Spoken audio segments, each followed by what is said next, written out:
How do you get started using automation inside your business? Have you been putting it off because it seems difficult, seems complicated? I've got some good news for you. If you've ever used a piece of software like PowerPoint to create a slide deck, then you can get up and running using automation software too. In this video, I'm going to show you how you can create your first automation inside Zapier using a concept of what is known as a Zap, which is basically their marketing speak for a simple automation workflow.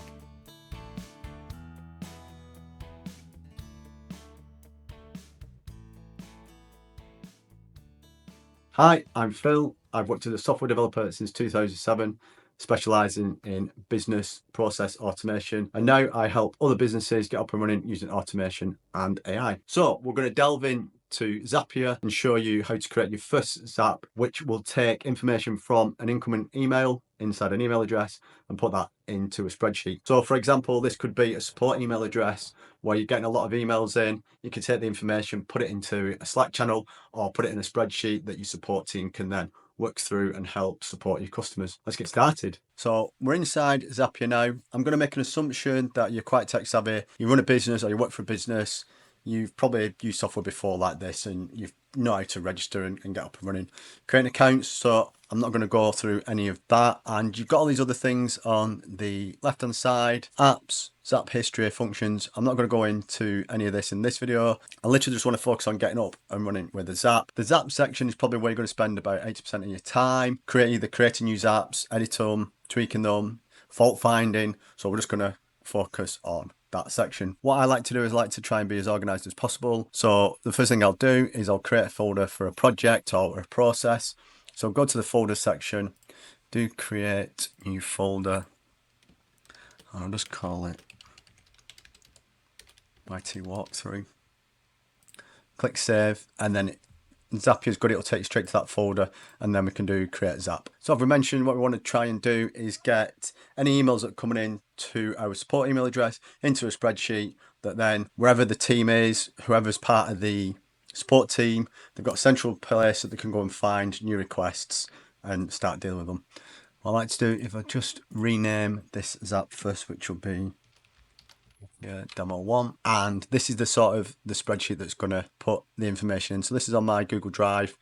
The thing with some forms of Zaps and apps inside Zapier, you'll need this first row as a header so you'll be able to map data to each column. So we'll go back to Zapier. As we create a trigger, I'm going to do Gmail. I'm going to choose an account, so when we get a new email in, the account's been selected. I've already set that up. I'm not going to run through how to set up these connections in Zapier.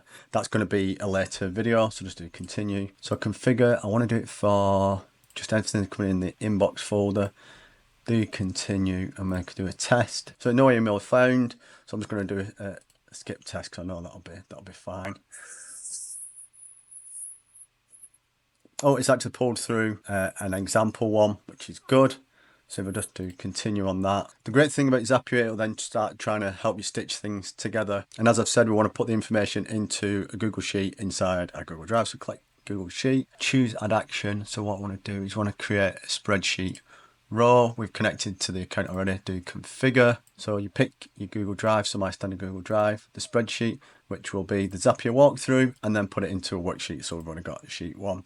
And this is where the cool thing is, you then can start mapping information from the previous step, the top level Gmail section, into this Google Sheet. So I'm going to map. So you do / to map. I want to do the actual email address. So let's find the from email. Subject, again, do / you can do that. Or what you can do in Zapier, you've got this little plus button that'll just bring up the same little information as well. Status, I'm actually going to type this manually because I want to set it as a new request. So then they can see it's a new request. They can then put their name against it instead of new request, put their name against it and start then maybe logging into the email, seeing what the full details are. Or we can even start putting the body of the email into the spreadsheet.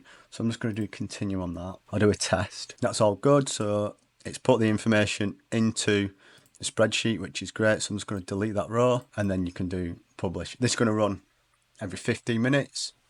Your Zap is on. You can go to my Zaps, transfer existing data, but I'm just going to close this And what I've got is I've got a little email set up that I'm going to send to my Gmail account. Just going to confirm that the email hits the inbox. It has. So then if I do run Zap runs successfully, triggered a new email. I'm just quickly updated and masked the email address because I don't want people's details to be all over the internet.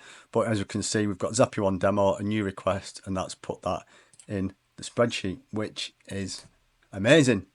So then you can go back to your home page, go back to Zaps again, Zapier demo, and you can actually see we've got history as well. So you can see all the edit information, and you should be able to see when the Zaps were run. So I've clicked this manually, but if you've got this on a trigger, say 15 minutes, auto run automatically when an email comes in, you should be able to see all of this information. So in the history, we've got our status that it was successful, and then you can click this button and it'll give you sort of the run details and a breakdown and of information of what data was transferred. That's how easy it is to create a Zap inside Zapier. Check out the next video in this series where I show you how to use Zapier to get up and running using automation inside your business.